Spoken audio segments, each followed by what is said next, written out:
As soon as you start talking, it'll be okay. All right, welcome back. Lunch was delicious. We hope everybody had a chance to get something to eat. And especially the board elections people, 'cause they're gonna have some tough questions. And if you had a good lunch, you should be able to answer them all. So why don't you come on up? Come on down. I don't know. You might wanna get something real quick.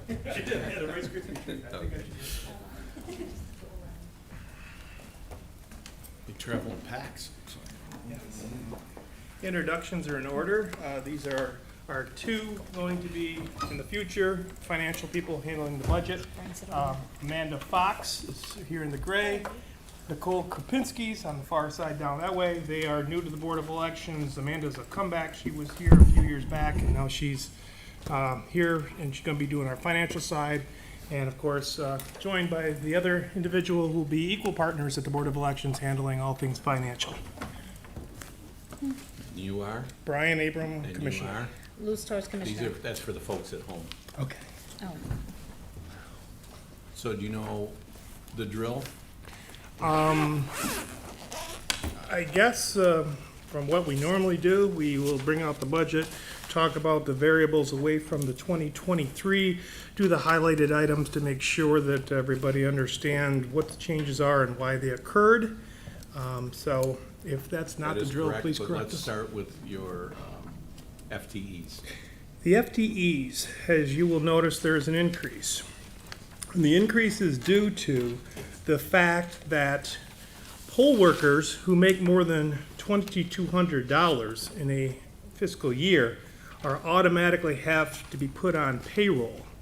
So with a preemptive strike, we have identified, I believe it's 18 individuals who will go into the process of being workers at the Chautauqua County employee, if you will, and have the season of the year start out that way. I got a folder all set and ready to go. This is basically called the 2200 group, and we've identified these individuals. We'll send them a letter in January and say, if you want to continue at the Board of Elections to the degree and the hours that you have had in the past, due to the fact that there's an extra election in 2024, the additional cost will put at least this group over the top. We'll identify them, get them trained. They won't work any more hours or any different aspect, but they will be on payroll, and it's necessary. And Kitty was well involved with the process. We got caught 2 years ago.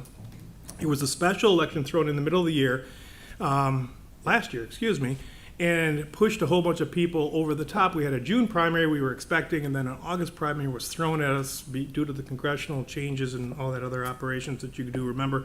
And it took a group of individuals and threw them over the top of that threshold.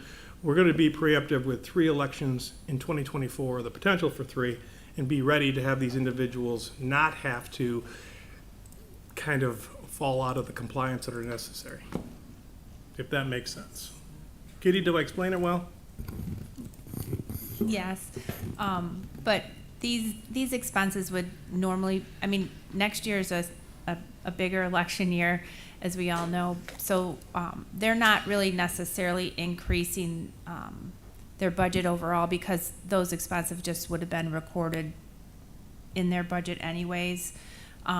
It's just now because they would be onboarded as a county employee, that goes into the FTE count, as opposed to them being recorded as a contract employee, Right. and their wages being under the contractual cost. So it's So- just a difference in how we report them. The IRS rules are dictating that they basically they have to get a W-2 instead of being a contract employee. That's the main difference. That was my question, thank you. Okay. Just for information purposes, I Yeah. was wondering. So as you shift them, like Kitty said, they're still an expense that we would have endured the opposite way, but obviously with the rules and regulations, we're going to shift them. Not eligible for any, like, social security or none of that. None of the benefits or any of the packages, they'll still be that on-demand employee. It's just that instead of being contractual, they'll be hourly. So they're paid with no payroll deduction, no, Yeah, they get FICA and Medicare taken out. okay. Um, Okay. and that is the difference for them. They're gonna get a W-2 over the threshold of allowable wages. I mean, under that threshold, they don't, but then once they exceed that a dollar amount, there are deductions. And Brian, how many open positions do you currently have? 0. 0. Good for you. You're the first one. Oh, second. Second? John D'Angelo. Yes. Okay, Yes. Congratulations. thank you. But you recently had 2 open positions that were 3. only 3 that were recently. We had 3 open positions that we have filled as of September, first week in September. So we've had a significant changeover in our staffing, but yeah, no spots that are open right now and pending somebody being appointed. Was any of them due to retirements? No. One was, I had a baby and now I want to stay home. One was a transfer to the county clerk's office, and one we believe was a transfer to the city of Jamestown position. So, just in terms of your finance people, are they in the finance department or are they in your department? Okay. all right. Ours. They stay with Yes, so in regard to their fiscal work, it will eventually transfer over into finance, but be absorbed with our workers, because the majority of their time isn't handling fiscal work, it's, doing a lot of other duties as Okay. well, so. Okay. I have a question, Ron, on Yes. the employee. If you have 0 vacancies, you are expecting a payroll contingency vacancy of $30,000. And you have no vacancies. Do you see that as an issue moving forward? Some of the smaller departments might realize that as a problem, others don't. No, I don't see that. How about Kitty? Do you see that as a problem? It's likely to be one of the departments that has most of their positions filled, whereas another department's going to have excess vacancy savings, and so we would have to amend the budget to increase their budget, decrease somebody else's, so it'll be an area where we'll have to monitor. And so that's okay to do it within that certain area to throughout the year if we need to. Yeah, if we see something trending in a certain way, I mean, we send out monthly budget performance reports already, or departments can at any time see their budget performance reports, so it's something we will have to keep our finger on throughout the year, for sure. And at last week's department head meeting, I did make it a point to let everybody know that if at any point these vacancy savings that are being budgeted create an over budget situation for anybody, or if it's approaching that point, to reach out to me and I will work with them to amend their budget appropriately. So Hopefully you keep all your positions filled and you have to make that phone call. It's a challenge. It's a tough market. We're facing it at poll worker level currently. It's just not enough individuals who are stepping up. So it's a challenge to, create enough or have enough labor available to fill all the situations that we have. Mr. Chair, I have a question. What are you guys doing to recruit more people that you need to, like, I guess, poll workers? And do you guys advertise? Is it all Facebook? I mean, what do you guys do? Phone calls? How do you recruit? We do multiple layers. First off, myself and Luz visit any high school that'll have us. We will recruit and try to retain high school kids for their civic obligation, and we hire them, if at all possible, to come in. We work through the government teacher and the administration. We do press releases, which we just did with the Post Journal and the Observer, stating that we've gone through our training session. There's 3 more coming. Hey, anybody who still wants to be part of democracy, come forward kind of program. The state provides us with National Poll Worker Recruitment Day. We do whatever we can as far as posting it, like you said, Facebook. Every aspect that we can retain or recruit, we're using emails. Every one of our poll worker has an email tied directly to us. Bare minimum, they're getting a quarterly newsletter. When it gets closer to the election, there's obviously a lot more. But within every one of those newsletters is some sort of promotional saying, bring a friend to training. Any sort of word of mouth we can use is also an option. But It's falling on deaf ears. In the past, Chautauqua County was one of the best at having more than enough poll workers, and now we're to the razor's edge of not having enough, and that's been a problem throughout the state. It's finally come home here. I don't know what the solution is. It obviously is a statewide crisis where it's not just us.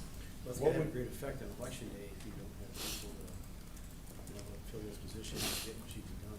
That day will come, if not this year, it will be next because of just the lack of, the shortage of workers. Like I said, the rest of the state and all the commissioners throughout the state, when we get together, have really had an issue beyond what we've ever endured, and now we're there. So I'm assuming very soon you'll be reading some place where they opened a poll site or couldn't open a poll site based on lack of individuals that are there ready to be poll workers. I don't know what the answer is. I sent 2 emails to the guy who's the election commissioner liaison / election on the state board. As far as he's a senator, basically told him the crisis is here. We need solutions, and the solutions probably isn't just money. I think the solution is like 2 or 3-fold. We lose a lot of individuals because of the length of the day. You got to start at 5 a.m. and you end around 9:30. Certain people get to a certain moment in their life and they say, I just can't endure that anymore. I gave them some opportunities, some ideas, boots on the ground kind of thoughts, but at this point, nothing at the state has ever been done to try to massage that and correct or help us at that level, which is, like Have I you said. ever approached the legislators to come help you that day? No, we think they're normally busy because they're on the ballot, so we leave them alone. Yeah. Oh, you mean us? Yeah. Oh, you mean us. So, why does it go from, why do they have, what's the rationale for going for such a long day? Like they could, I think it's history, and I'm going to tell you a little bit about my email, and again, I'm just promoting trying to figure out ideas. We've added 72 hours of early voting, which is very, very generous and very accommodating.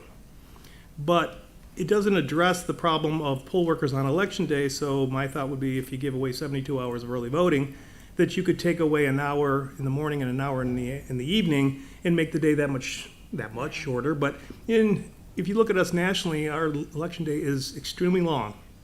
7 to 8 would be an option where I think you could keep people a lot longer than the current 6 a.m. to 9 p.m. schedule. Again, you're at a crisis moment. You should be looking at these things with some different options, but they just don't seem to think that this problem is going to be a problem. So we'll see. But yeah, it is. It's going to be real, and it's going to be all 62 counties are going to have an issue. What would you do without, would you shut a poll place down? You can't. I mean, the legality is you're open from 6 to 9. Kevin, that's a good question, but somebody's going to be enduring that answer. I don't know. Because if you do not have personnel that are willing to do that, do you just close it down and make all those voters go from Arkwright to Sheridan because you can't get 4 people in Arkwright to show up? Probably, but then we got a problem because the e-poll book, the electronic poll book that follows you is set up for Arkwright. It's not going to, unless you carry it with you and plug it in and do some things very quickly.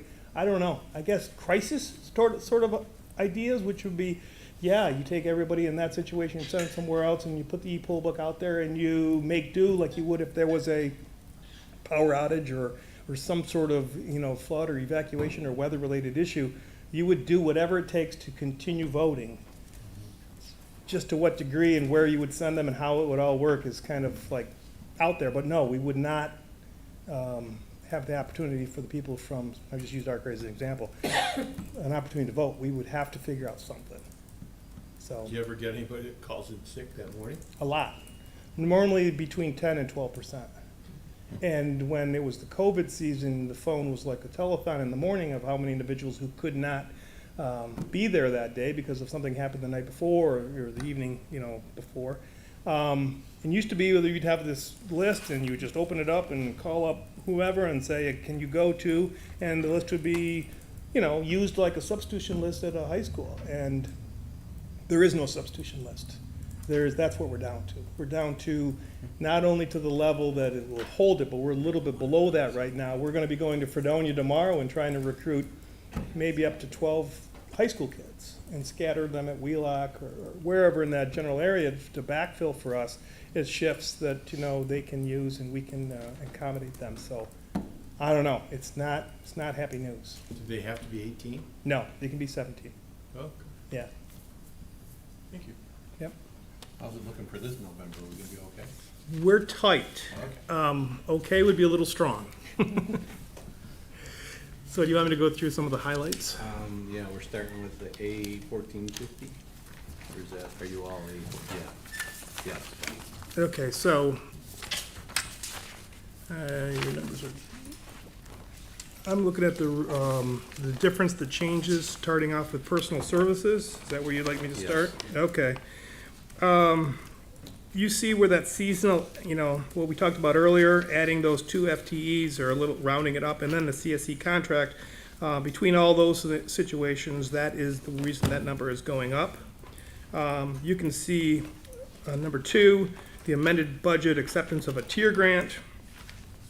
Under contractual, additional election costs, absentee grant. Well, when you're talking about an absentee grant, what you're talking about is the postage necessary to do the absentees, which now is completely on us. When you ask for one, we'll mail you the application. If you ask for the ballot, we'll send you not only the envelope to get it there, but the envelope to bring it back. That's an additional contractual. So far, the state has provided us with funding for the first 2 years of this new law that says financially we take care of it. So you'll see that. Knock on wood, like I said, a couple of years in a row, that's been something that's helped us. Going down to the revenues, what's become very popular is not only us running school election, but us running library election or sewer district elections or additional capital school elections. We have, before the year is done, 4 additional elections, or is it 5? One of the two. I'll just do it quick in my head. We got Panama, and we have the sewer district in Findlay Lake, and we have Frewsburg, and we have Pine Valley. All of them holding elections, and we're providing the services. So if you see our revenues going up, it's because, you know, without, you know, any sort of acknowledgement, in 2023, we'll be providing services 4 more additional times after our November 7th election. So I can see that being a trend, and it's going in one direction, which is up. The more opportunities we have, obviously, the more revenue you'll see in that line. But it's based on, schools are no longer tying in their capital into their May election. They're picking a date, usually in December or late November, to have that happen. And that, again, we're referencing the New York State aid as the absentee postal grant. And so you'll see, like I said, the increase of our entire budget is based on 1 extra election. They chose April 2nd for the presidential primary, which sounds good when you first hear that, but then you realize that Easter is the Sunday prior to that, which would have been early voting. Nobody looked at the calendar, and instead of doing it Easter Sunday, they modified it, and they were going to roll it back. Instead of having 9 days of 8 hours each, they're going to go 8 days of 9 hours each and give us a mulligan and not have us hold elections on Easter Sunday. But the legislature, I guess, passed a law to put it on that date. It's also a date where all the petitions have to be filed starting that Tuesday, which is Election Day, which is another overlap and a miscommunication from the state legislature to its local boards, asking them to do 2 things at the same time that are highly critical and highly important. Hopefully there's going to be some sort of legislation that comes out in January or February that reprieves us on that. But an extra election roughly costs between $140,000 to $160,000. Just pure, simple expenses of labor, renting of facilities, ballot production, trucking, overtime for staff. We kept track, and anytime you run a primary election, an additional primary election, there is so many guaranteed costs of renting early voting sites and all the individuals that have to serve. It's costly. And so as you see our budget go up, you're seeing that, you know, that one additional election easily takes us 10.8% above what our normal budget should have been.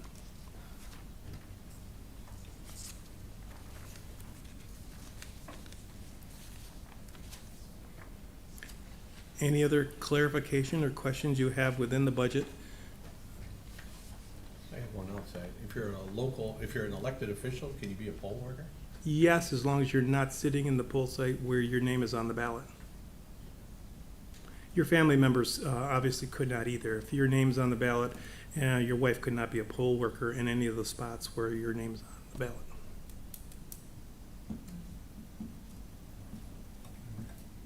Do you have to live where you are a poll worker? No. What's that? You don't No. have to live? No. Okay. No, as a matter of fact, most of them don't. Mhm. And so we send out the extra email saying, please vote early, because if you get to your poll site, which isn't yours, there's no opportunity for you to vote. Yeah. You're there from 5 a.m., the whole entire process. So we do a preemptive strike saying, use early voting, try it out, it's awesome. And by the way, you're working out of district, so take care of your obligation or your duty now. So, yeah, no, it's common for people to not be in their home district.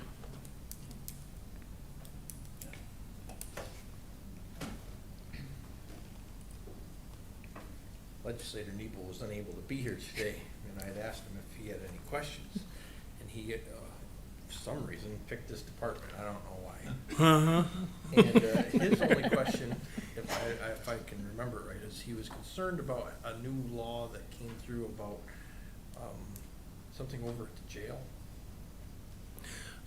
The jail, new felony law, when they leave, they're offered a application to bring themselves back onto the voter rolls. As far as I know, it's just going to be part of their exit or some other whatever. As far as the Board of Elections concerned, is we'll provide the forms as necessary. It has to be implemented, obviously, at the sheriff/jail level. And if we do receive that information, we would process it as anybody else as quickly as we can and put these individuals back on the roll.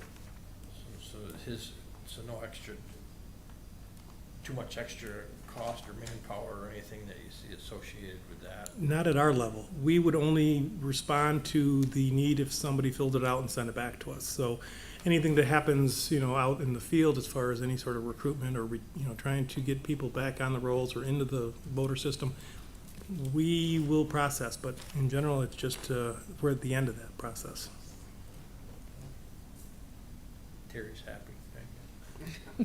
Well, the other question, the law that changed of moving all of the local races to even years, that's something that I know you guys have talked about, and that's going to be and could be a challenge, just keeping all the dynamics straight, let alone, all the moving of a ballot, which could be, 22 inches long versus 17, the dynamics of keeping track of who's rotating to a even year and making sure that all 62 counties have this correct, because if you're moving that many individuals to an off cycle, boy, you better be anal about every aspect of it to make sure you don't miss somebody who should have been a 3-year term instead of a 4-year term, or where were they, and how do we get them on that cycle. So the message should be to each board, boy, every time that you have the opportunity to double and triple check someone's terms and the modification to get them on that cycle, make sure that you're, very anal. So that's a challenge. That will be a challenge, so. When does that start this year? I believe it will start in 25. And they're scheduling legislators to have a 1-year term instead of a 2-year term to get you on the right cycle. It's it's housekeeping. It's gonna be somewhat of a challenge, like I said, for all the counties.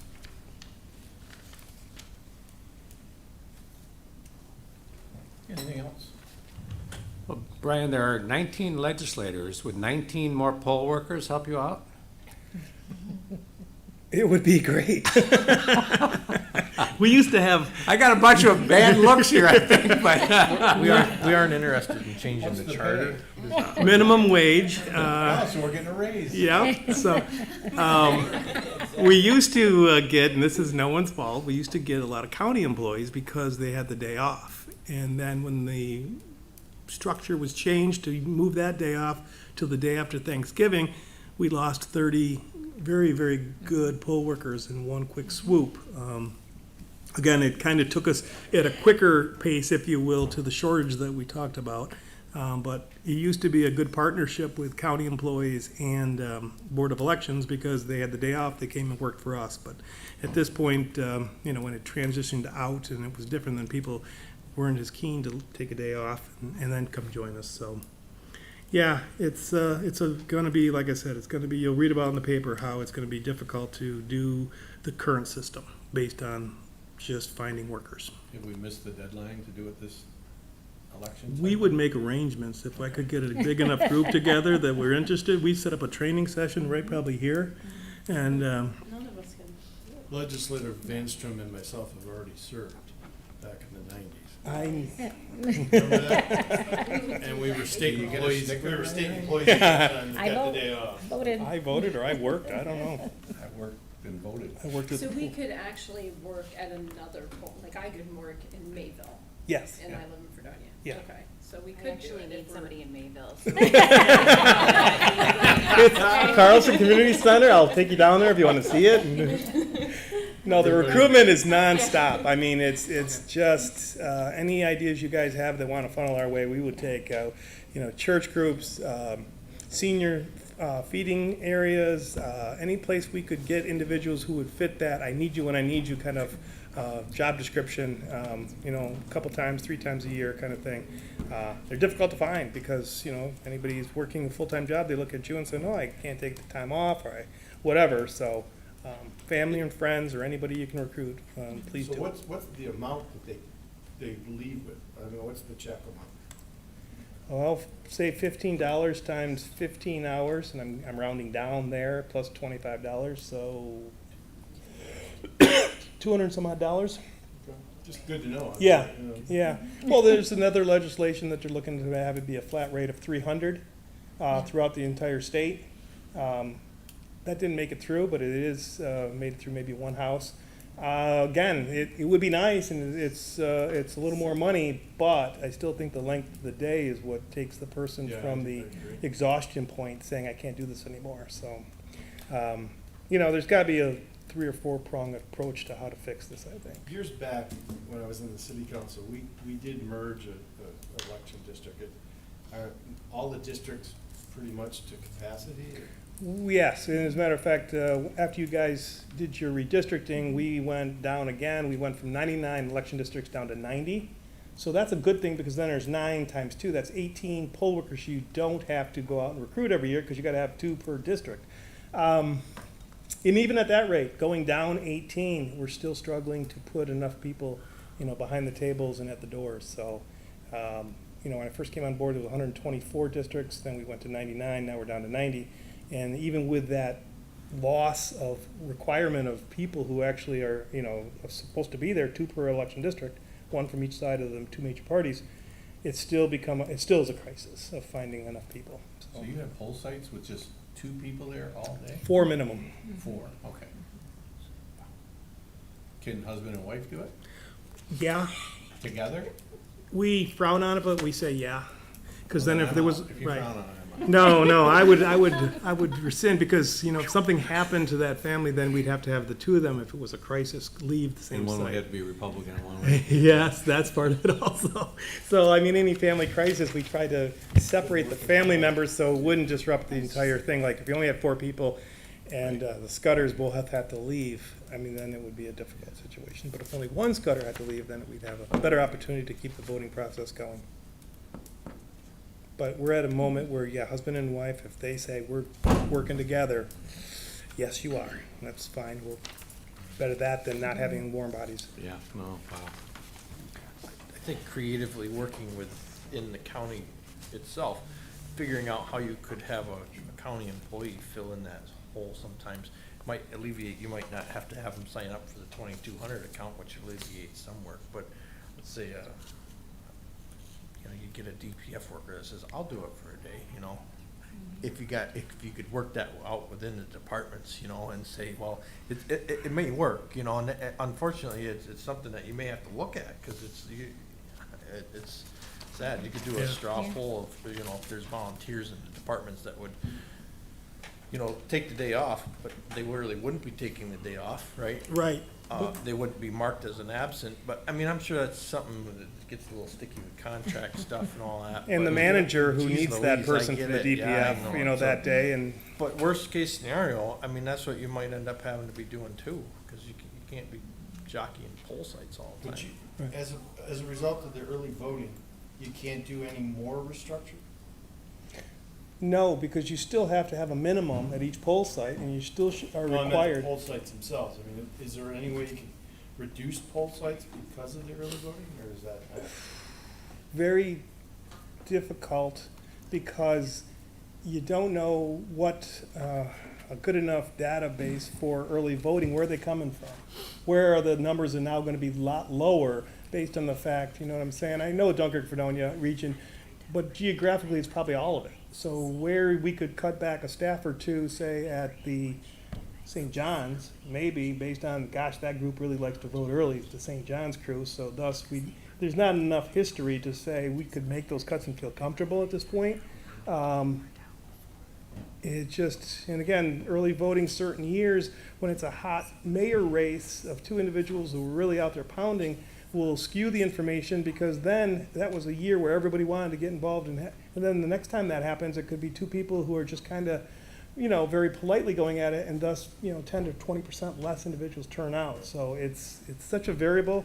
It's hard to modify the amount of labor that you need at a poll site based on early voting. Early voting's taken a lot of stress off it, don't get me wrong, and we've scaled back, but not to the point where I think we could cut it any farther. I think you answered this, but are you noticing less people at the polls because of early voting? Yeah, I would say you gotta have a percentage that are now comfortable with early voting, and if you just geographically look at that group and they're not going to their poll site, sure. And we try to promote early voting to the best of our ability to make sure that if it's convenient for you, please go out and do it. It does take the stress off of election day. Thank you.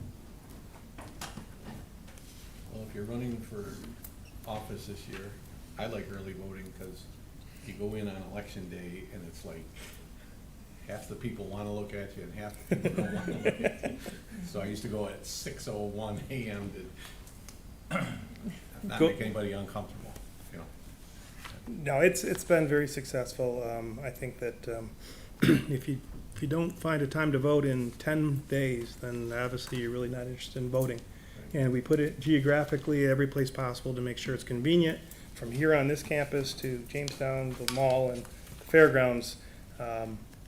We hope to catch you in those 9 days, and if we don't, we hope to catch you on your election day. And a lot of people are stalwarts, they just like seeing the people they always see. So it's kind of a mixed bag of how people are migrating to voting, but it's definitely made it way more convenient. So, and I did bring schedules here for, I don't know if I brought enough for everybody, but if you don't know the early voting schedule and someone's asking you, we have it on our website, and I did bring some extras in case, you wanted to educate voters who say, hey, what is that all about? You can just give them those cards. Okay, good job. Thank you. Thank you. For doing what you do. Yep.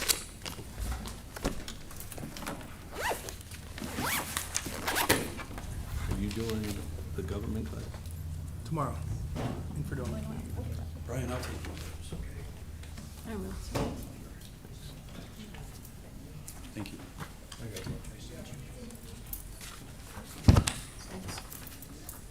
Oh, No, you're so confused. it's all about the I'm Vatican. gonna put it at the Vatican. Why do we gotta go to the Vatican? Hey, Brian?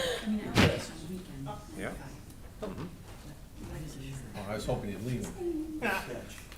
Picture how cool I look.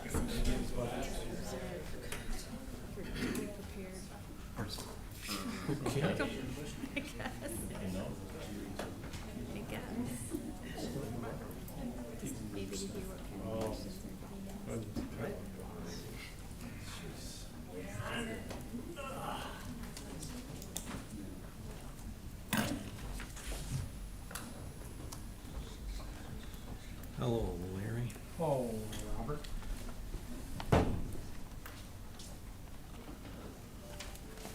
Next up, we have the county clerk. Please introduce yourself. Good afternoon. I'm Larry Barmore, your county clerk. This is the deputy county clerk, Emily Blevins, and the director of weights and measures, Robert Calhoun. Thank you. Before we get into this, whatever you want to discuss, we've kind of made 4 major changes to our department, both this year and going into next year. The biggest thing that we did is both of our records management people retired on us this year, one willingly and the other not so willingly. She fell down, broke her leg, couldn't work. However, because of that, we've restructured to where we no longer are going to have a records management department. We've just merged it into our county clerk's office, and we are going back and forth as to who does which job. One cost savings thing that we did throw in, we used to bill every department back for any shredding they had done. We've changed that now. We're just absorbing the entire cost, saving several hours of book work, of having to bill out and collect the money and everything else. As you all know, we've had trouble retaining employees. Every department in the county has had trouble retaining and getting employees.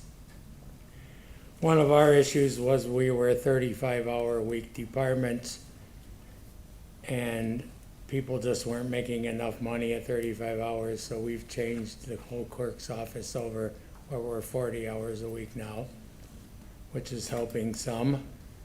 What was the 4th thing I was going to bring up? I forgot. It's trouble when you don't write things down. You're my age, right? Would it be about combining the records management department with the code department? Well, that's the first thing I said, I thought. Well, there's shredding, there's two Historian. employees. Historian The 40 reduced hours. expenses, cause that Yeah. got absorbed into the county executive budget. Yeah, our historian slash records management coordinator was the highest paid employee in our department, including myself. So when she retired, it gave us a lot of money to work with. And we also did a lot to increase revenues this year and going into next year. Even like in the county clerk's office, a lot of our revenues come from transfer tax, mortgage tax, things that get recorded and filed within our office. The things that we can control are permits. So we rent out a space to the title searchers over there. We increase their rent. We also have a remote access program so people from home can access our system with all of our records from there. We increased the fees for that and then started advertising it. So that increased our revenues. We did do, just lost my train of thought. Oh, the DMV administrator. Oh, That yeah, was the yeah, other yeah. expense. So, I took one of my DMV supervisors and made her a DMV administrator. So it's a little more money, but she visits every one of the 3 DMVs at least 1 day per week, which is something I have never been able to do because I have other responsibilities. And then she reports back to me on a daily basis of everything that's going on. And we're getting things rolling, although slowly, better in the DMVs. So. we increased weights and measures revenues too. Well, anyways, what do you want from us? Well, let's start with your FTE page here. Pierre might ask you a question, I'm not sure. How many open positions do you currently have? Well, we currently have 1 open position in the clerk's office, and we currently have 1 open position in the DMV. We've attempted to fill these positions, but there's not an active list for either position, and we've already hired more provisional employees than I'm comfortable with. So we've kind of holding off on those two until the lists come out. Okay, thank you.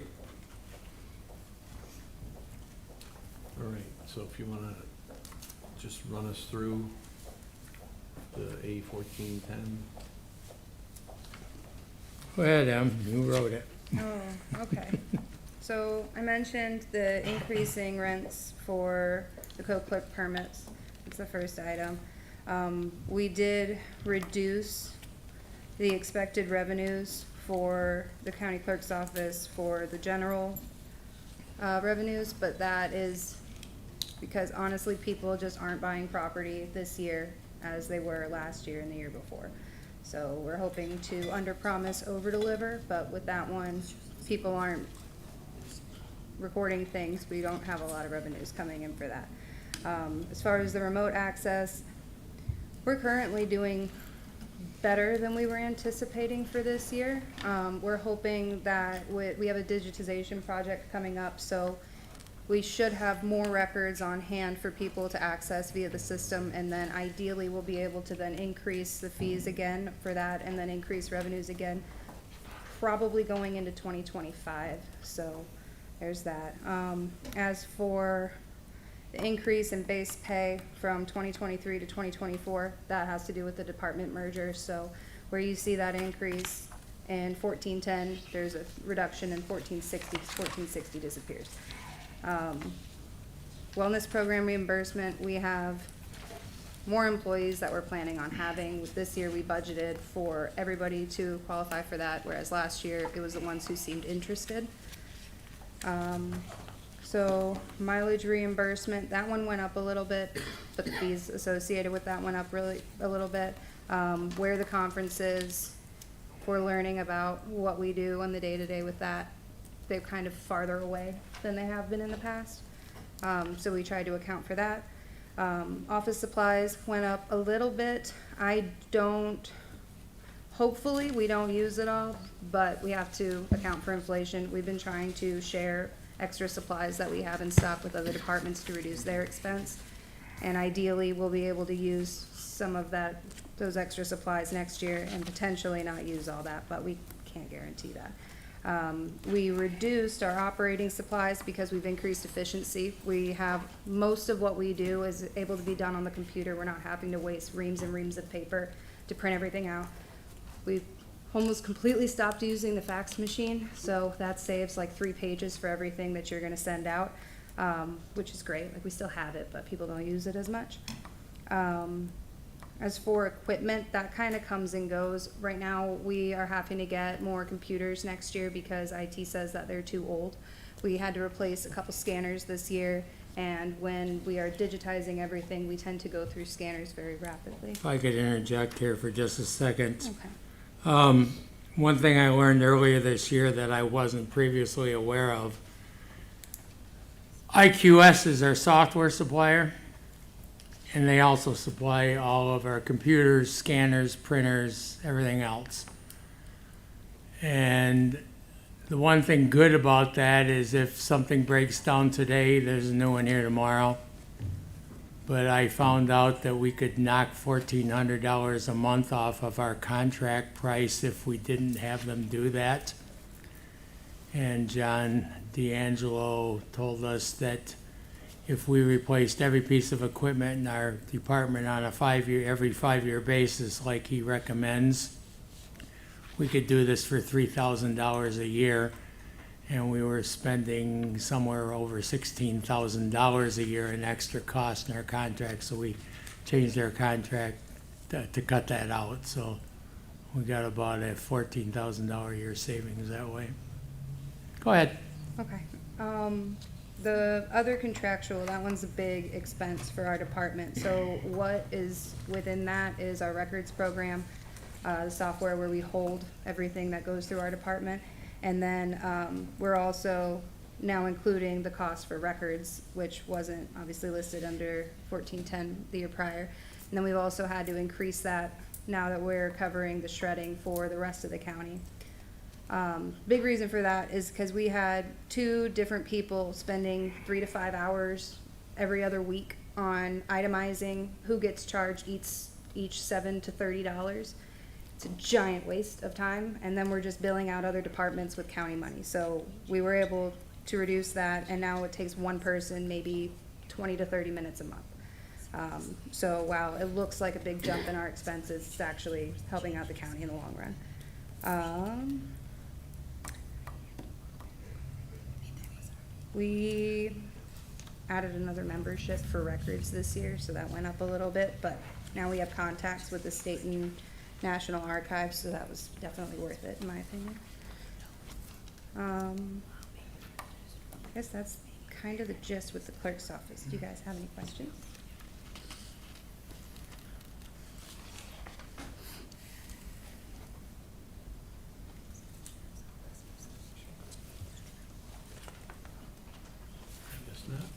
Okay, cool. So thank you for your patience. I know I was speaking very quickly. You scare the crap out of her, and I don't know why. Everybody as a whole. Oh, okay. Everybody, not just him. Mr. Scudder. Although I can take it, whatever. All right, that's 1410. What's next?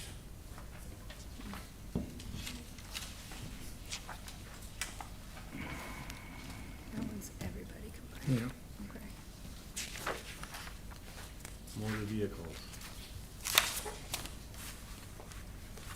Motor vehicles are all part of weights and measures, so we could touch on that when.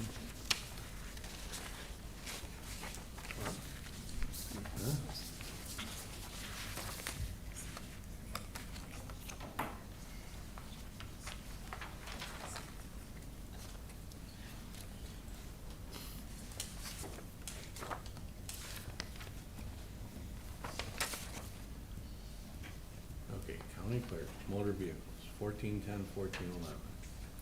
You do all that? We haven't done 14, 10, 14, 11. That's the Where do I motor start? vehicle I'm doing it in my sub-department is the order. whole thing. Oh.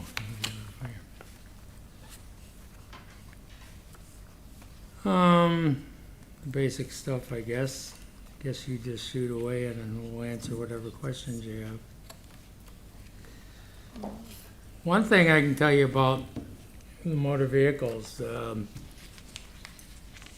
after years and years of fighting with the motor vehicle department over reimbursements for what we do for them, as you know, we've always had this campaign, renew locally. We get to keep 12.7% of whatever we do locally.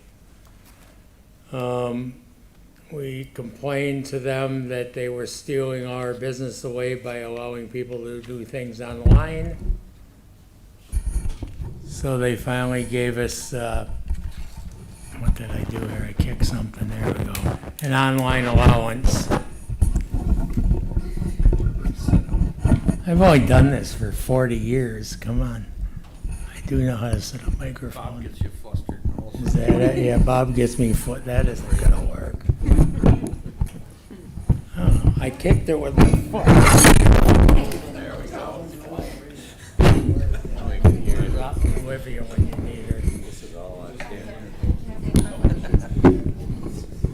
Oh, you're setting it on the table. Precariously. There you go. All right. Just don't touch it. Okay, don't touch it. All right. Thank you.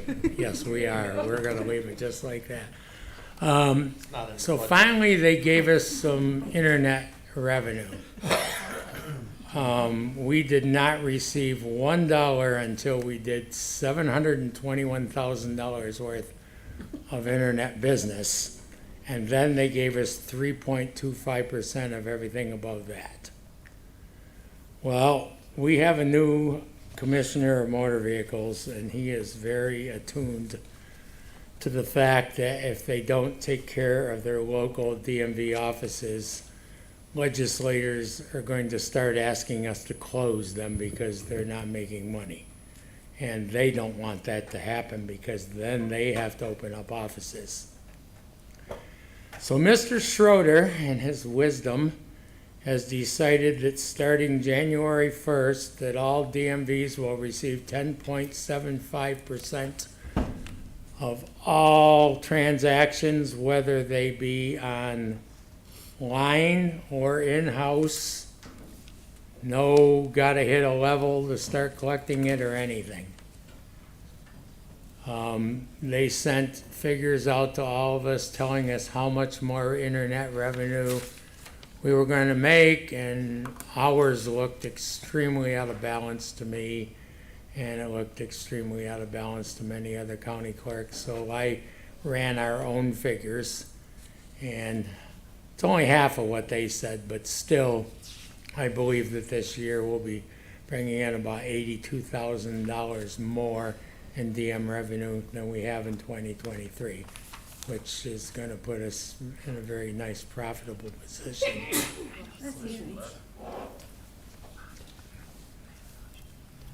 That's a good thing. Yes. For motor vehicles, we've also been able to greatly reduce expenses, even though we've had to increase payroll expenses as far as things that we can control, office supplies, things like that. We have been able to lower that quite a bit, going into next year.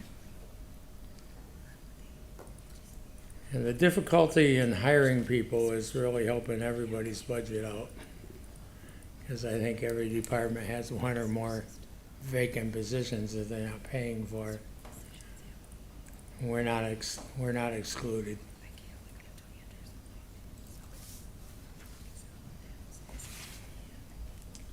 Okay, questions on motor vehicles? Anybody? I have a question. Go ahead. In your notes, you have a easy pass demand that is decreasing. Yes. Yeah. Is Easy Pass, is it a cheaper route than paying, but, you know, we've all probably gotten the tolls by mail. thing. Oh, way cheaper. And why is it not getting utilized like it should be? I don't know. Well, the problem that we seem to be having with the DMV, in my experience, because I actually had to leave and come back one time, any transactions that go through the credit card machine at the DMV automatically goes to the state.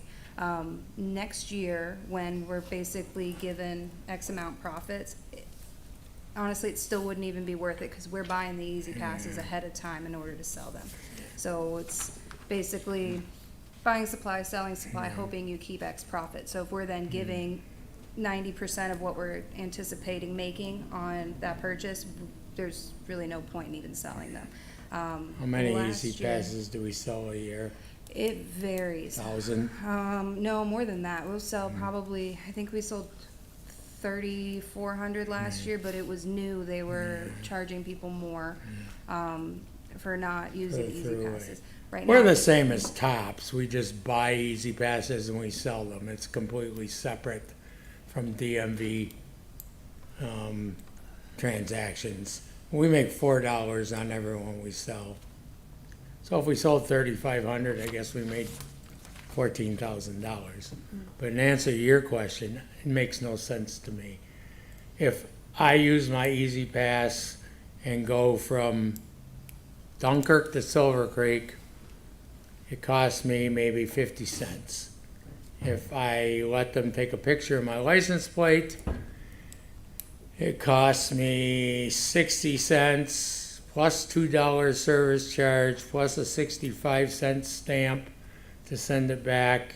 And probably banks don't charge anybody for checks anymore, but if they do, you'll have that charge as well. I yell at my son every day. He runs up and down twice a month up the thruway without an Easy Pass. It costs me like $8, and you could pay $1, you know? He doesn't give you the money? No. Oh, he probably would, but I don't make him. Well, I just was curious about that, because I Yeah. get the same bill. It and makes I- absolutely no sense not to own an Easy Pass unless you use the thruway once a year. And then still.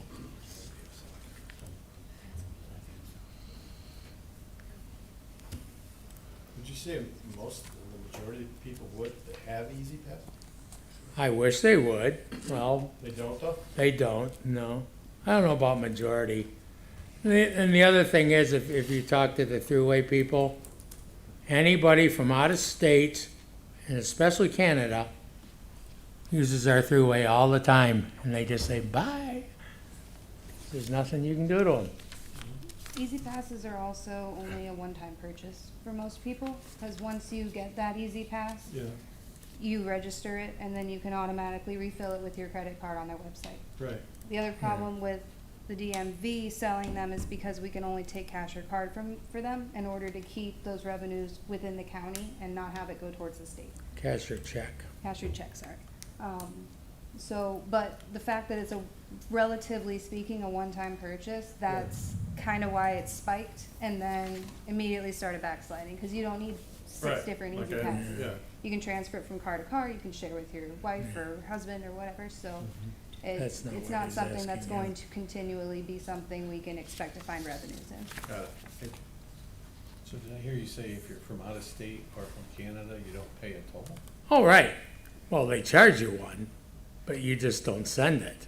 What are they gonna do, extradite you from Canada for Well, I mean- $6, you Other know? states Except for the Yeah. people that do send it, Right. right? like Boston, Massachusetts, that you can go, they have a similar thing. It's Goes on. possible, but the thing is, like I say, Easy Pass is not associated with the DMV. So they can't So are you take gonna away your stop selling them, registration. Is what you're saying? Oh, no. Oh, you're just saying. It's a you're just- convenience thing, that's why we just can't expect as much of an expense for it, and we also won't have as much of a revenue from it.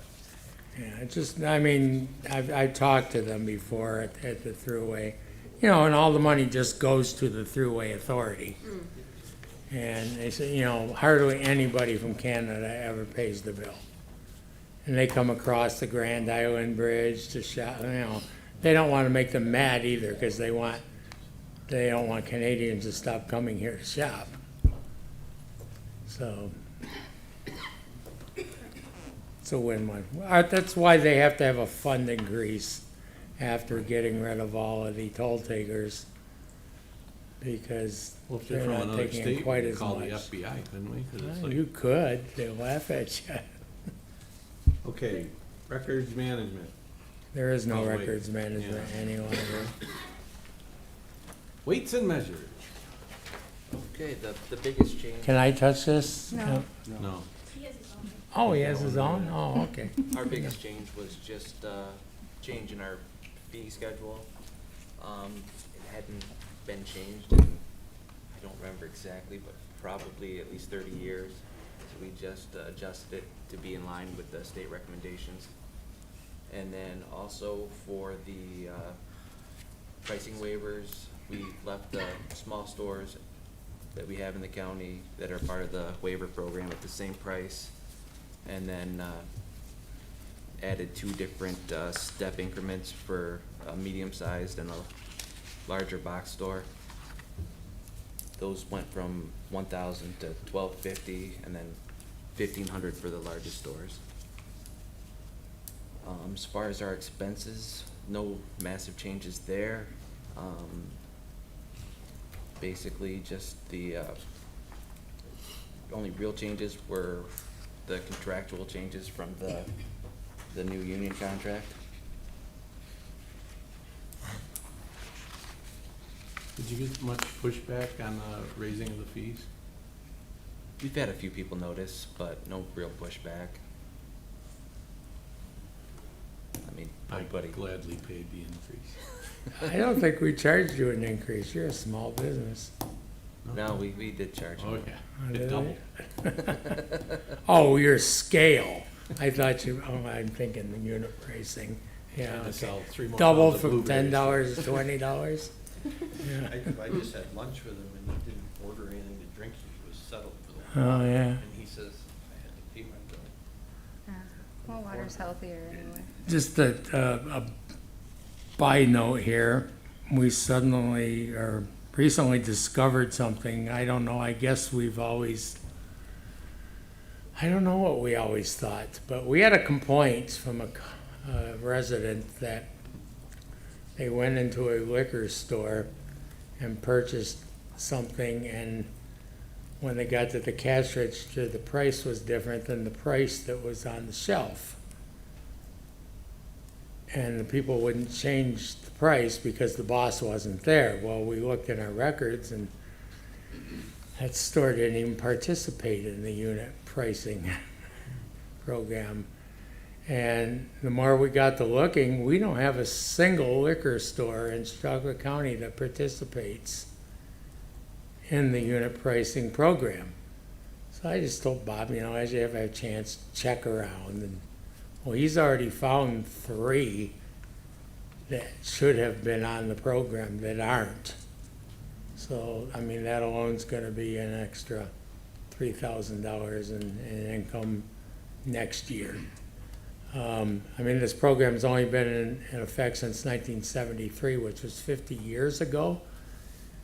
And I guess they've ignored it, and we haven't noticed for 50 years. So we anticipating coming up with 7 or 8 altogether, maybe. So that'll be an increase in the income for next year, above and beyond what we have in our budget. So far, Bob says when he mentioned it to them and what they needed to do, they seemed receptive. So I'm thinking they probably already knew they were getting away with it and just never bothered to say anything. All right, historian, Historian's been moved to the county executive's budget. that's all we got.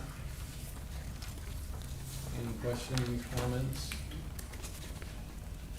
All right, thank you very much. Thanks. Thank you. Thank you. You haven't had meetings for the last 3 months at least. And we were going to bring you something and show you at each one of those meetings, and we're sitting there in anticipation, and then you cancel the meeting due to lack of agenda. Oh, that was last month. Yeah. Oh, the month before too. One. No, one. Well, maybe Sorry, maybe you were sick, I don't know. But No. we have these cans that you measure gasoline at gasoline stations with. Well, don't tell us if you're gonna bring them in. Oh, the heck with it, I'll bring it. No, we won't be able to because they'll be used after that. Yeah. So we have it's these cans. beautiful new cans that we bought for $1,000 a piece Right. to replace the ones that are nearly 50 years old. Oh my God. And I just wanted to show you what they look like and how beautiful they were before we mess them all up. That microphone's 85 years old, we can't afford to buy a new one yet. Well, we had to because the handles broke off of ours. You couldn't carry them any longer. All right, They didn't make this microphone 80 years ago. no, I'm 17. Thank you. Ladies, gentlemen.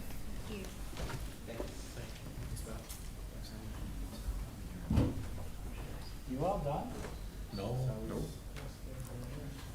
Thanks, Larry.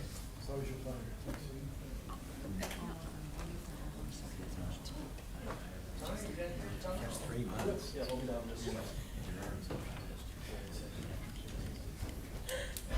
Just because Kevin hasn't been here 3 months. All right. James, you speak to the county executive? PJ's on his way down. Is the county executive gonna come in? Yes. In person? Yeah. Okay.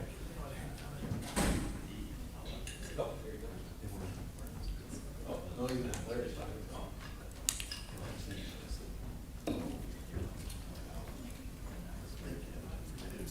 Oh, sure. But if,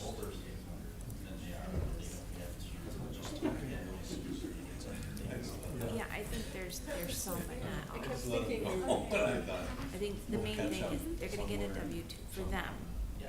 The difference to them is they're gonna get a W-2 that has reportable wages. That's what the yeah, they had workers. 45 minutes. Yeah, I know, but So, yeah, and Larry's done this 5 times, 6 times. Oh, well, it's all good. you handled it really well. When they stopped talking, I said, any questions? You want Tootsie Roll? I took the last one.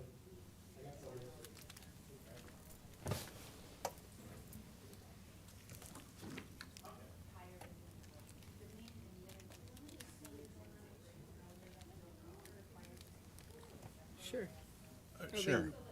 Yeah, we're gonna take a 5-minute break now.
Tina Turner. Tina Turner. All right, we're back. Next up, we have the county executive. Sounds good. So where do you want us to start? Start with me finding the right summary. If you could just start by just running through your summary really quickly and, you know, just point out any variances that are in your comments. And I believe the committee will add any questions on the line items if they need to. If we look at the, if we overall look at the FTEs, Yes. we've seen a decrease of 1.5. That decrease would be at 2, but over the course of the budget preparation, we increased the historian to a part-time position that'll now be covered under the county executive's office. Formerly, it was under the clerk's office. Following the clerk, I'm sure he mentioned that. The deputy county executive has moved to the planning department, compliance officer has moved to HR, and the historian we do see as an increased position, a part-time position. So currently, that's 1.50, but 1.5 FTEs. But just also something to discuss is we still have a vacant position of an operations assistant in my office that has not been filled. So currently, administrative staff are 2 people, and the media information officer, which is 3. So you're Which are really 1 down from what the original office staff was 1 down, Pierre. prior. So you have one open position currently? Correct, yeah. And we're looking at that and evaluating, part of that open position was, I think it's a 20 or 30% of that time was the Monday memo, which is now covered by our media information officer. So we're looking at that position, and at this time, we're moving through, and we're doing okay with the 2 individuals we have. Should we see a need, we may look at a part-time, but right now, that's really not something we're on looking at. If you look at overall, the overall reduction in local share was $179,000 reduction. Again, salaries moved out of the county executive's budget. Again, if you look back in budget summary on A1230, a transfer of 2 full-time positions, but the addition of a historian position, which is a reduction in personal services of $112,000. Computer equipment replacement of $1,200. Our contractuals, it's an increased expense, travel expenses, in-person events back to pre-COVID levels. Additional mileage reimbursement from the media information officer and our executive assistant. Again, the employee benefits, we've seen the transfer to 2 full-time positions, and the historian position would not be covered under our benefits. Again, at the bottom under revenue, we do see $15,000 that would come as part of the historian's salary from the occupancy tax. It's really... PJ? Yes, sir. I wasn't following your figures on your expenses. What's your total expenses in the tentative budget? Total expenses for this year, $66,579. And the increase reflects the anticipated travel, in-person events, mileage reimbursement for the executive assistant and the MIO. I'm still not following you. 2024 tentative budget, Yes, expenses, $66,579. the total expenses, $66,000 for your entire department? No, our contractual. Okay. Total contractual. Total expenses. Total expenses, yes. Total expenses are 66,000. Where do we have? Just looking here on the line item.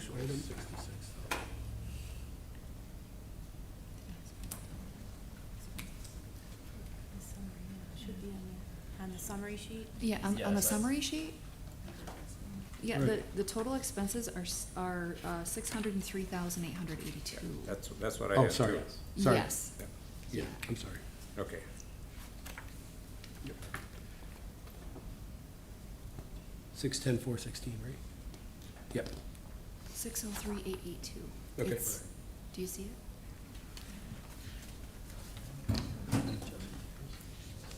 Okay. Sorry. Okay, I got it, yeah.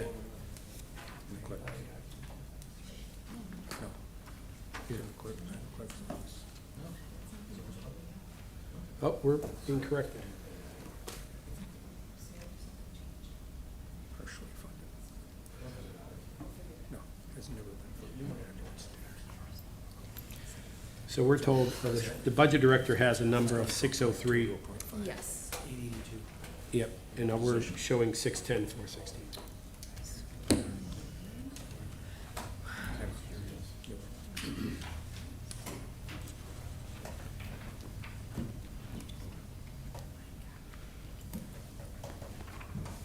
We all set? Okay. So the total local share from the county executive's office is 587,982. Right. Total expenses are 603,882, correct?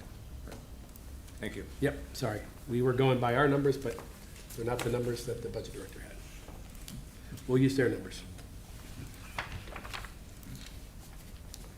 All right, Any other questions? pretty straightforward. Yep. Everybody good? Good. Good? Good? Good, good? Good. Thank you. Okay, all right. So, thank you so much. Didn't feel a thing. No. You didn't get them, she said you did. Sorry about that, Pierre. I've done that. Yeah, With the legislature budget. Because your number. I grabbed my old papers and The only other thing I have is, So now, Don't anybody take a break. are you doing Olivia's doing. Olivia? Where is it? It's not early. All right, let's take a 20-minute break.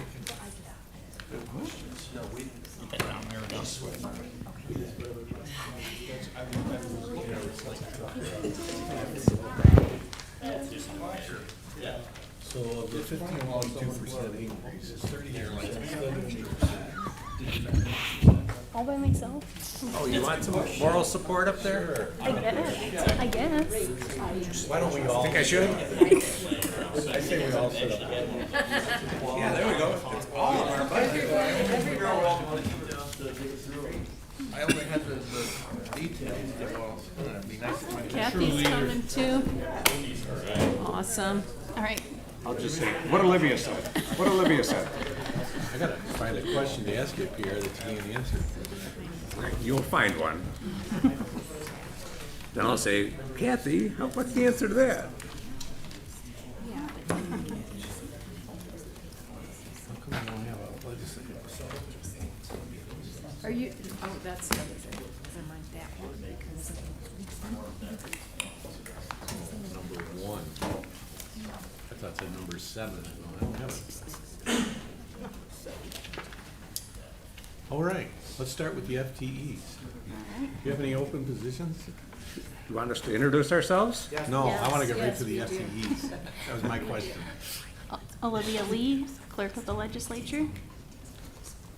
Kathy Tampio, Financial Analyst for the Legislature. And Pierre Chagnon, Chairman of the All Legislature. right, let's get to the FTEs. Do you have any open positions? We do not have any open positions. 0 at this time, thank you. Pierre? 0. Got it. Okay. All right. I can start with the local share summary page, and I can explain the legislative board and the clerk board organizations, and then I'll let the chairman and the financial analyst explain the conflict administration organization, if that's okay. All right, so the legislative board local share has increased by 1% in the amount of $2,528, which we can break down in a moment. The clerk legislature board local share has increased by 15.5% in the amount of $26,091 from the 2023 budget. If you flip to the next page, we can go through the FTEs. The legislative board has 19.12 FTEs. 19 FTEs are the 19 legislators, and the .112 FTEs is the allocation of Kathy's position to the legislature.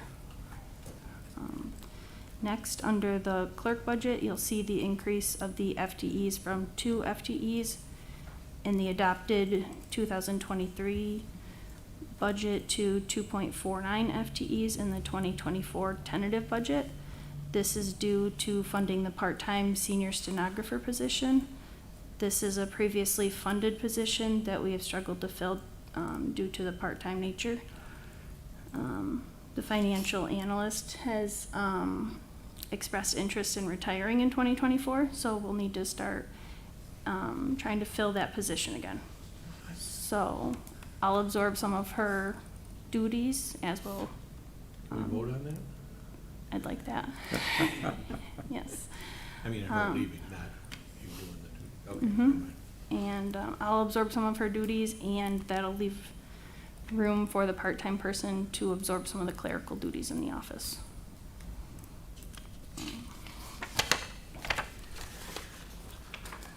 So the next page is the tentative budget summary for the legislative board. This is a total increase of the $2,528 from the 2023 budget. The increase in the contractuals is due to an increase in legal services from the law department and an increase in software maintenance. This is the amount that the legislature is charged for legal counsel. Let's see, the increase in employee benefits is due to an increase in retirement rates. If you flip to the next page, 2024 tentative budget summary for the clerk's budget. Excuse me. For the legislative board, we're also seeing an increase in legal advertising because we've had so many local laws. Yes. And we anticipate that that probably will continue. We're gonna have a budget exceedance this year in that area. Yeah, that's correct.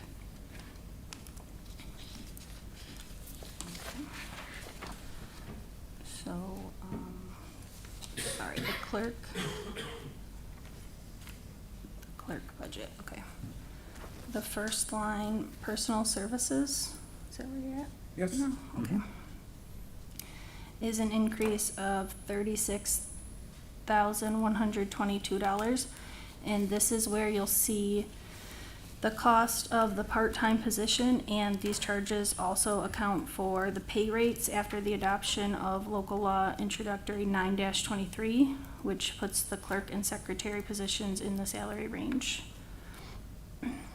Below that, in the contractual expenses, there's an increase of $1,340, and that's because of the increased cost of legal advertising and computer equipment.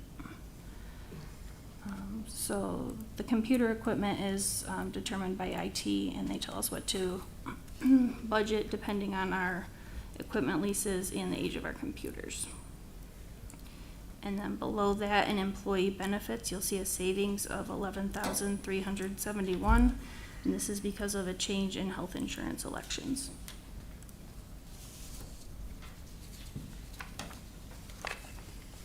And that's all I have for the legislature budgets. Questions? Does this, are you gonna, I didn't catch the conflict administration. You That's haven't next. gone. That's Okay. next. No, Got I'm it. I gonna, thought I'm you gonna said- let Kathy and Pierre explain those. Thank you. We can move our overages into other departments, right?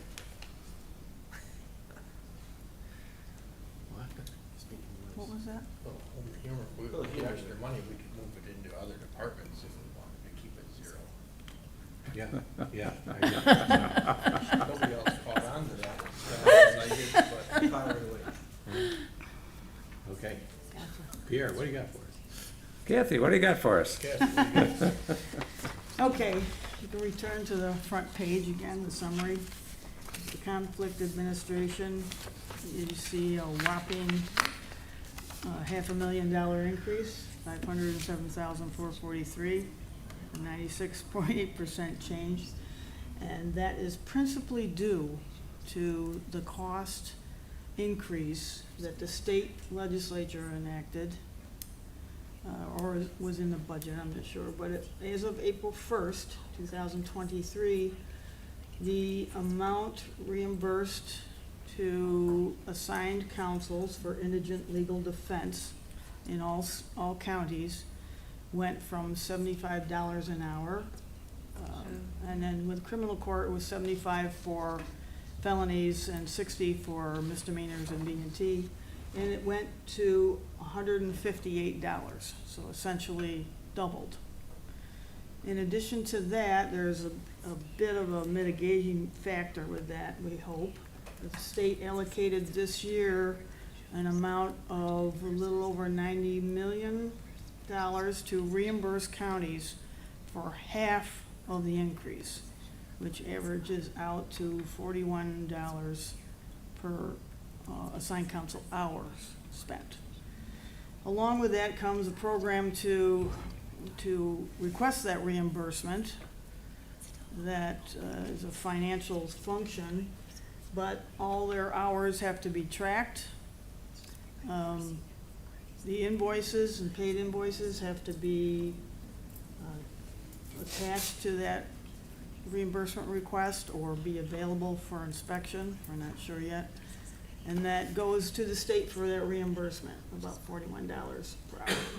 However, that amount at this point for this fiscal year for the state is finite, and every county can submit reimbursements, and when that money is done, has been totally utilized, there is no more reimbursement unless the state enacts another funding stream for that reimbursement.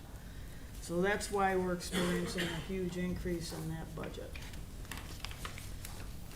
There's no real increase in the conflict administration FTEs. That's still a function that I provide, but it's allocated to that budget. And then if you get to the last page in your packet, you'll see under the contractual item that explanation of the state mandated increase in hourly reimbursement. And over last year's budget, we are estimating almost $1 million, or maybe $10 million, 962,000, or million, I'm sorry, $943. And then the New York State aid is increased $455,513, and that's due to that reimbursement program that we hope will still be funds available from the state to utilize. Can you explain why that's under the legislature? Just because the assigned counsel program specifically was moved to the legislature to administer because of the Harrell Herring grant that we received funding for. Because it's the public defender, right? That Yes. one? Yes, Okay. but in our discussions with ILS, it had to be a separate function oversight from the public defender's office. So when a public defender has a conflict and cannot represent an indigent person, then that goes over to the assigned counsel program. And that's why it's called conflict administration. Uh-huh. How long has it been there? It was moved several years ago, and it's always, it has always been somewhere else, but not always under the legislature. It's been its own line item in the local share spreadsheet, but when we created the conflict administrator's office, and modified kind of how we were approaching conflict cases, it moved under the legislature's grouping. It's a county cost wherever we group it in the. Right, so it doesn't so much matter, Yeah. where it is. It just seems odd, that's all I'm saying, you know? Yeah, I understand. Okay. The Harrell Herring grant started 5 years ago, or actually it Right. completed the 5th year. The county has not utilized the total amount of funding. It was over 15 million over that 5-year period. So the Office of Indigent Legal Services in the state is working on an extension to at least a year 6 of the program so that we can utilize those funds. But it's under the contractual item. Some of the things, if you got into detail, are related to the Hurrell Herring grant.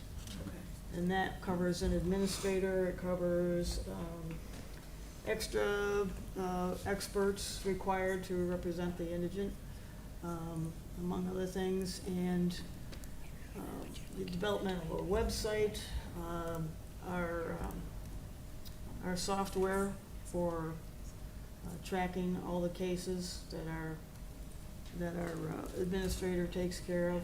And the Hurrell Herring grant is only specific to functions related to criminal court, not to family court.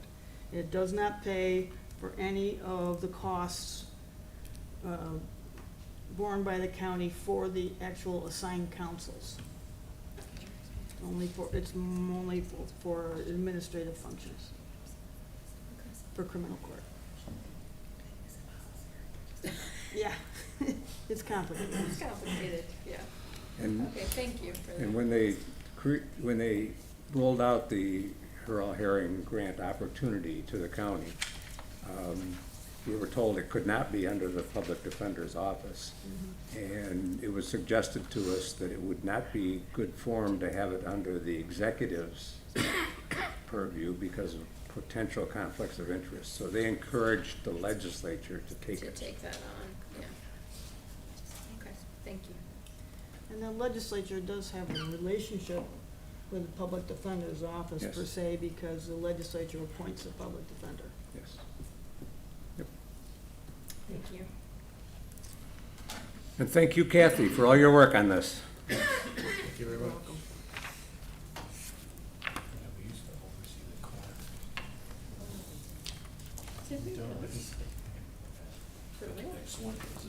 Good, thank you. Yeah, thank you. Yeah. No questions? Dismissed.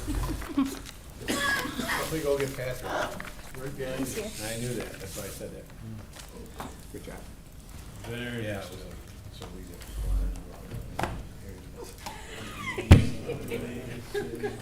Yeah. And a few of us had Very that. good detail presented. I appreciate it. Sir, you know, I'm on. You're like, Glenn, I think they might know more about it. Perfect.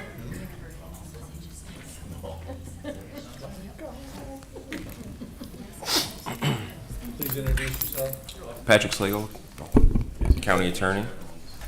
And what brings you here? Hopefully good stuff. Gonna tell us a story.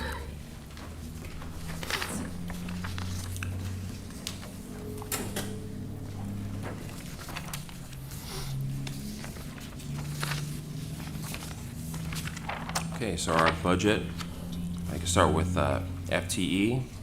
We do have one additional paralegal position that we're looking to bring in on 2024. It's currently in our budget this year as well. We have not been able to recruit for that at this point. DSS Legal Division has 5 attorney positions. They currently have 3 of those filled. And so what we've done is actually we've recruited a paralegal who's going to be assigned to DSS to help them out. Since about, for the past 3-4 months, we've been assisting DSS Legal with their help with their legal duties. They've been down attorneys. They had 1 attorney for several months. And so we've been picking up a lot of the child neglect, abuse cases, paternity cases, support cases. So we're gonna have a paralegal actually in our office assigned there for the rest of this year. And then hopefully in 2024, we can actually recruit for that position. How many open positions do you currently have in your department?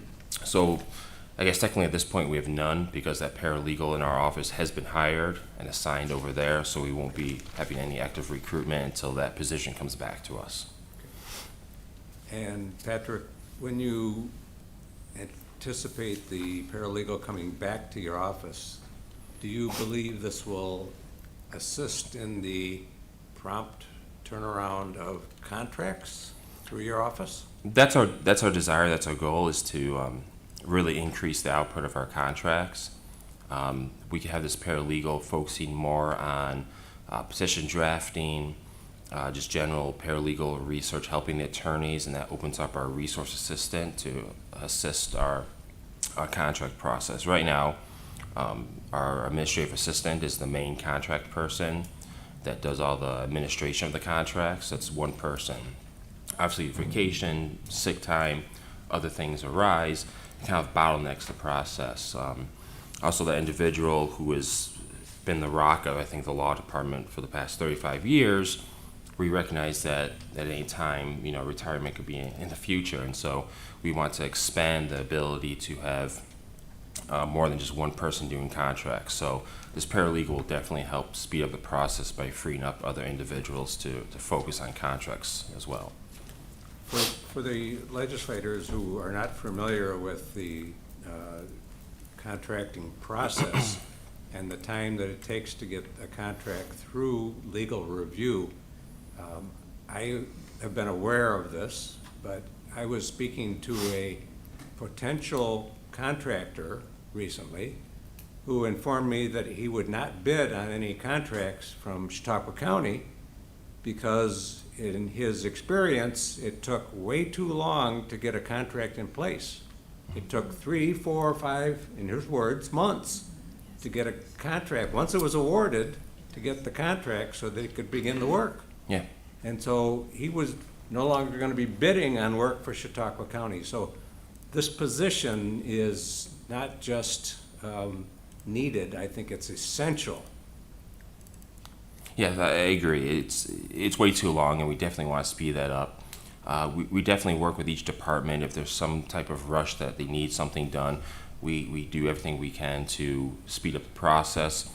Obviously, we want to make sure that we're doing the right thing. We want to make sure that the contracts are well vetted, that it's, puts the county in a good position. So we don't want to cut corners, to say, but you're right. This position is definitely necessary to allow us to continue that process to make it better.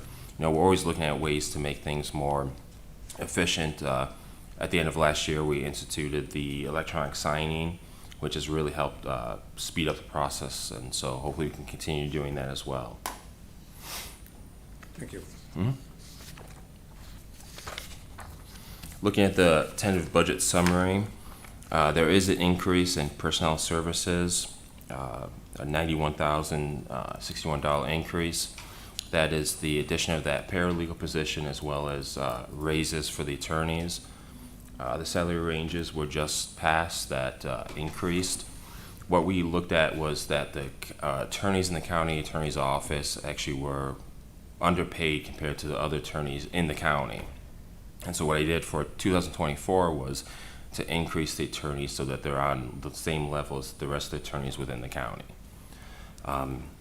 Rather than doing that in the current budget, looking to do amendments, I just kind of put that off to 2024 so that our attorneys are paid on the same level as their peers.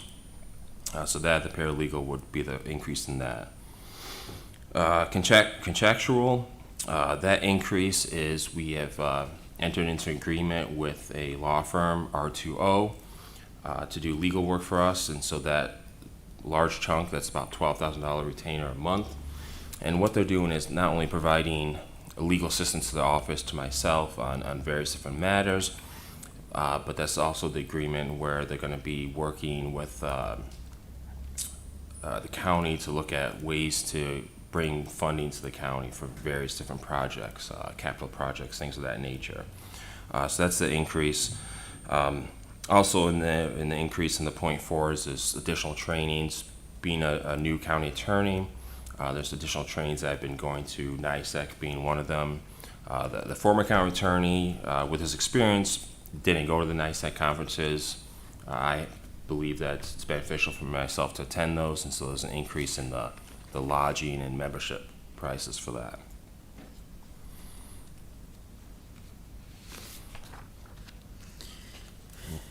Any questions or? I just wondered, like, with the 179,000, like, roughly how many, are you contracting with a certain number of hours, or is it, like, roughly how many? For that outside law firm? Yeah. So it's a flat retainer fee of $12,000 per month. should they have to go to litigation, they've also given us a reduced price of, I believe it's $195 per hour if they actually have to litigate a case, where most attorneys are charging about $275 to $300 an hour. So should there be a significant need for legal work from them beyond that retainer agreement, we have a very good price. So it's beneficial. And so, again, that 12,000 is a mixture of both providing us legal assistance, and I could pick up the phone and get attorneys with 25, 30 years of experience on the phone to help out with various issues, and that work to, bring dollars to the county through various different capital projects. So we've started it this year. A couple months ago, I believe, we passed a resolution to do the rest of this year. And so then in 2024 is really going to be a trial year to see what kind of benefit the county gets from that. It's a one-year agreement, and should it not be working out, we can always look to change. Something that's not reflective in here is that, and Pierre was talking a little bit about the 18B panel, the conflict defenders with the family court. We had a contract with Law New York, and I think that comes up tomorrow under the unified court system. But for family court, since about 2014, we had a contract with Law New York, and we're paying them about $152,000 a year to take those conflict cases in family court. Working out some math, if we did not have Law New York, rather than paying them $152,000, it would have been a hit to the county budget of about $500,000. So having that contract in place since 2014 saved about $400,000 each year. Unfortunately, Law New York is not going to continue their contract into next year. They're having attorney shortages. They can't continue that work. So what my office is considering, we put an RFP out looking for another legal aid to maybe take that work. We're hopeful, but there's not many out there. What my office is willing to do is we're willing to take on that work like we did before 2014. For about a couple of decades, we took those custody cases. So we could potentially save the county, again, $400,000 to $500,000. So the increases to my budget for both those contractual costs and the attorney raises, I think are going to be well offset by what we could potentially save the county. It's going to be increased work on my staff. Potentially in 2024, we might come with requests for additional attorney, but still, I think even if we did that, still the savings to the county would far outweigh what that increase would be. Mm-hmm. So those are the things we're looking at right now.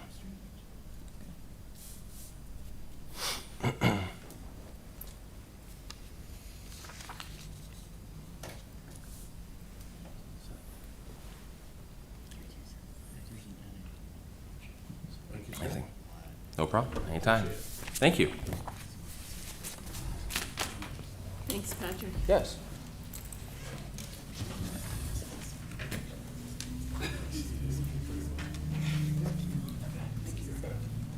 All right.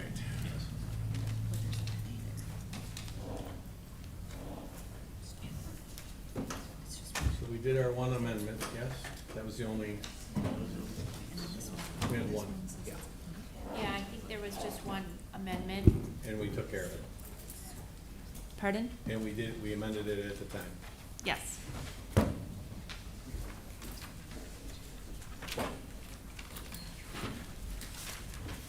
All right. Anything else? Anybody needs to say? Oh, I don't have to look at you guys. Team? We're good here. We're good? Good. Motion to adjourn? Motion to adjourn. Second? All in favor? Aye. Opposed? Adjourn. Good job, team.